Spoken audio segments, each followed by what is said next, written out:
स्वागत है आपका। आपके साथ मैं हूं शिल्पा रावत। खबर उत्तर प्रदेश में बात सबसे पहले 2024 को लेकर जारी सियासत की।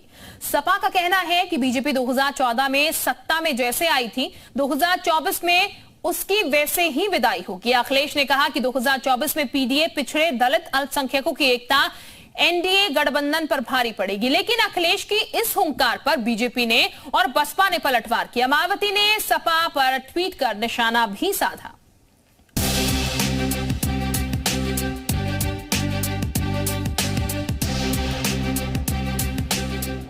2024 के लोकसभा चुनाव के लिए हिंदुत्व बनाम कास्ट पॉलिटिक्स की पिच तैयार हो रही है। सपा जातिगत जनगणना के जरिए दलित पिछड़े समीकरण को साध रही है।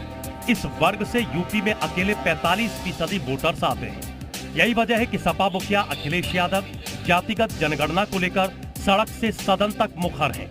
अखिलेश ने पिछड़ों, दलितों और मुसलमानों को साधने के लिए सियासी शब्दावली में एक नया शब्द जोड़ दिया है, पीडीए, यानी पिछड़ा, दलित और अल्पसंख्यक। अखिलेश यादव का मानना है कि पीडीए ही एनडीए की कार्ड बनेगा।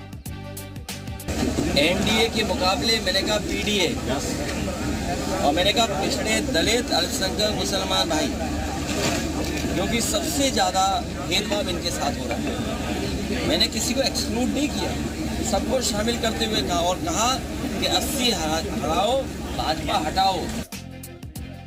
सपा के इस नए फॉर्मूले को लेकर सियासी खींचतान शुरू हो गई है। मायावती को लगता है कि अखिलेश उनके कोर वोट में सेंधमारी की नीति बना रहे हैं, इसलिए बीएसपी सुप्रीमो ने ट्वीट करके जनता को सपा से दूर रहने की अपील की। मायावती ने लिखा, सपा एनडीए के जवाब में पीडीए का राग अलाप रही है। इन वर्गों के अति कठिन समय में भी केवल तुकबंदी के सिवा और कुछ नहीं है। इनके पीडीए का वास्तव में अर्थ परिवार दल अलायंस है, जिससे स्वार्थ में ये पार्टी सीमित है। इसलिए इन वर्गों के लोग जरूर सावधान रहें। इससे पहले शनिवार को डिप्टी सीएम केशव प्रसाद मौर्य ने भी अखिलेश को निशाने पर लिया। केशव मौर्य ने लिखा, सपा बहादुर श्री अखिलेश यादव के पीडीए का मतलब पिछड़ा, दलित, अल्पसंख्यक नहीं, बल्कि पी का मतलब परिवारवाद, डी का मतलब दंगाइयों का संग और ए का मतलब अपराध करने वालों को संरक्षण है। इनका यही इतिहास, वर्तमान और भविष्य है। सपा गुंडों के लिए और बीजेपी गरीबों के लिए समर्पित है। सपा गुंडों की पार्टी, भारतीय जनता पार्टी गरीबों की पार्टी। पीडीए का मतलब मैं बता दे रहा हूँ, पीडीए का मतलब पी फॉर परिवारवाद, डी फॉर दंगा, ठीक है, और ए फॉर अपराधियों का संग। दरअसल सपा अपनी नई रणनीति बीजेपी की रणनीति को ध्वस्त करने के लिए बना रही है। बीजेपी लोकसभा चुनाव से पहले राम मंदिर को कैश कराने की तैयारी कर रही है, क्योंकि बीजेपी हार्ड हिंदुत्व और सोशल इंजीनियरिंग के फॉर्मूले से ही यूपी में लगातार 4 चुनाव जीत चुकी है। ऐसे में सपा पीडीए का दांव खेलकर बीजेपी को मात देने की तैयारी में है। इसमें सपा कितनी कामयाब होगी, ये चुनाव के नतीजे बताएंगे। ब्यूरो रिपोर्ट, जी मीडिया। अब आपको ग्राफिक्स के जरिए समझाने की कोशिश करते हैं कि पीडीए पर तकरार किया। पीडीए मतलब पीड़ित, दलित और अल्पसंख्यक। यूपी में करीब 40% पिछड़े वोटर हैं।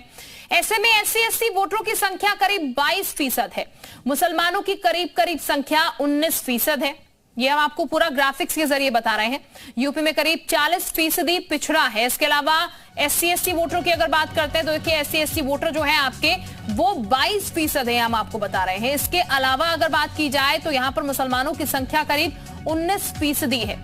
यानी कि पीडीए की कुल हिस्सेदारी की अगर हम बात करें तो लगभग 80% है, और इसी 80% हिस्सेदारी को भुनाने की तैयारी हो रही है। सपा का दावा क्या है? पीडीए नीति सफल तो यूपी में 80 सीट पक्की है, ये कहा जा रहा है। इसके अलावा पीडीए नीति से एनडीए को टक्कर देने की तैयारी है। बीजेपी के हिंदू कार्ड पर ये भारी पड़ सकता है, यानी कि बीजेपी के हिंदू कार्ड पर भारी पड़ेगा जाति का कार्ड। तो ये ग्राफिक्स के जरिए हम आपको समझाने की कोशिश कर रहे थे कि आखिर सपा की ये पीडीए नीति जो है वो क्या है।